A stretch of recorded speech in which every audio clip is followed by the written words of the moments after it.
L'édition 2023 de l'Ultra Trail du Mont Blanc restera à coup sûr dans les mémoires de nombreux adeptes de la discipline. Malgré quelques grands absents comme François Dehne ou Kilian Jornet, tous deux convalescents, le plateau était relevé, et pas qu'un peu. Parmi les favoris sur la ligne de départ se trouvent d'anciens vainqueurs de la course, comme les Français Mathieu Blanchard ou Ludovic Pommeret, ou l'Espagnol Pau Capell. Également pressenti pour la gagne, le Britannique Tom Evans, le Suédois Peter Engdahl et bien entendu le clan américain composé entre autres de Jack Miller et de Jim Walmsley, d'ailleurs installé depuis 2 ans dans le Beaufortain afin de se préparer au mieux à cette échéance. Du côté des femmes, l'ultra favorite n'est d'autre que Courtney Dauwalter, l'américaine déjà 2 fois titrée à Chamonix et vainqueur cette année des 2 autres plus grandes courses mythiques du genre, à savoir la Hard Rock 100 et la Western States. Parti à 18 h de Chamonix ce samedi, tout ce petit monde accompagné de quelques milliers d'autres ultra-trailers tout aussi méritants se sont donc élancés pour 170 km. Très vite mené par un rythme effréné, des groupes se forment. En ce début de course, si les écarts sont minimes, les favoris mènent la danse. Aux avant-postes, on retrouve donc Mathieu Blanchard, Tom Evans et Peter Engdahl. Chez les féminines, la cadence est donnée par la Française Blandine Lirondelle, suivie de près par Dauwalter. Après 1h30 de course, le groupe de tête est talonné par Jim Walmsley, son compatriote, Zach Miller et le Français Duncan Perilla, spécialiste des épreuves de fond et de demi-fond.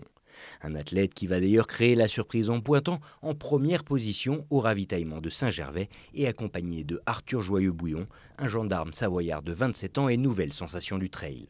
Sur le classement féminin, c'est la Suissesse Emma Poulet qui mène à présent la danse, suivie de près par Courtney Dauwalter et de Blandine Lirondelle.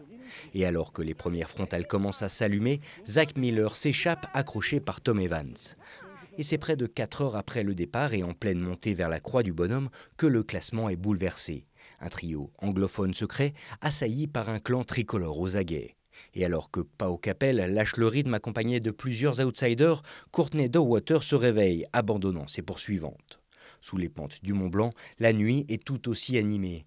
Tom Evans abandonne suite à un malaise vagal après s'être perdu.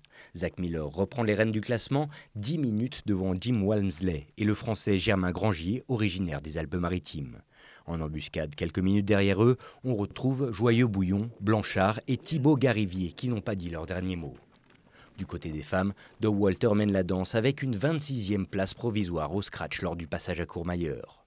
Et dès les premières lueurs du 2e jour, tous les regards se portaient déjà à l'est. Germain Grangier, vraisemblablement en grande forme, a remonté Jim Walmsley, forçant l'Américain à écourter ses ravitaillements. Loin devant, Zach Miller assure ses 11 minutes d'avance. Et après plus de 14 heures de course, on apprend l'abandon de Pau Capell et de la Suissesse Emma Poulet.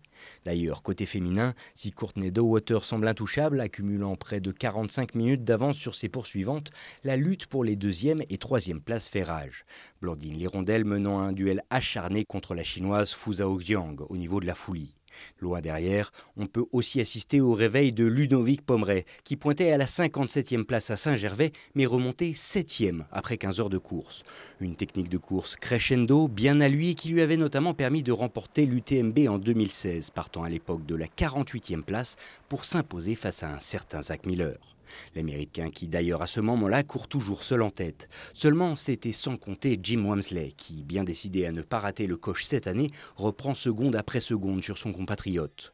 Au niveau du kilomètre 138, seules 50 secondes séparent les 2 hommes. Grangier, lui, est 3e, accusant 10 minutes de retard. S'il ne reste que le retour vers la vallée de Chamonix après le ravitaillement de Champex-Lac, les corps commencent à peiner. Courtney Dauwalter perd peu à peu son sourire. Blandine Lirondelle s'arrête quelques minutes, se plaignant de mal aux pieds et peinant à s'alimenter. Elle laisse passer la chinoise qui semble dans un état similaire. Au même moment, on entend que Dauwalter aurait vomi sur le ravito du Trien et que Peter Engdahl vient d'abandonner. Pour autant, ces champions d'un autre genre n'ont pas dit leur dernier mot. Passé le kilomètre 138, on calcule la vitesse de course de Jim Walmsley à 13 km/h de moyenne en descente. Un rythme qu'il tiendra sur 5 km. À ce moment-là, si le top 2 semble établi, il reste encore du monde pour prétendre à la 3e place. Car si Germain Grangier tient le coup, Ludovic Pommeret et Mathieu Blanchard tiennent toujours le rythme. Et au final, et après 171 km d'efforts et de sueur, c'est Jim Walmsley qui passe la ligne d'arrivée à Chamonix-Centre, accordant pour la première fois le titre si convoité à un Américain. Il s'impose en 19h37 minutes et 43 secondes. Derrière lui, Zach Miller, qui aura su gérer son effort tout au long de l'épreuve, finit deuxième, en terminant lui aussi sous la barre mythique des 20 heures avec 19h58 minutes et 58 secondes au compteur. Troisième, Germain Grangier, qui a réussi à tenir sa place, signe un temps honorable de 20h10. Du côté féminin, le suspense de cette fin de course est relancé grâce à la performance de l'Allemande Katharina Hartmut, qui remonte au classement dépassant Blandine Lérondelle et la Chinoise Fu Zhaojiang. Pourtant, il en faudra plus pour détrôner la reine d'eau Walter qui, malgré une grosse baisse de régime au niveau de la flégère, assure sa victoire en 23h29 et 14 secondes de course.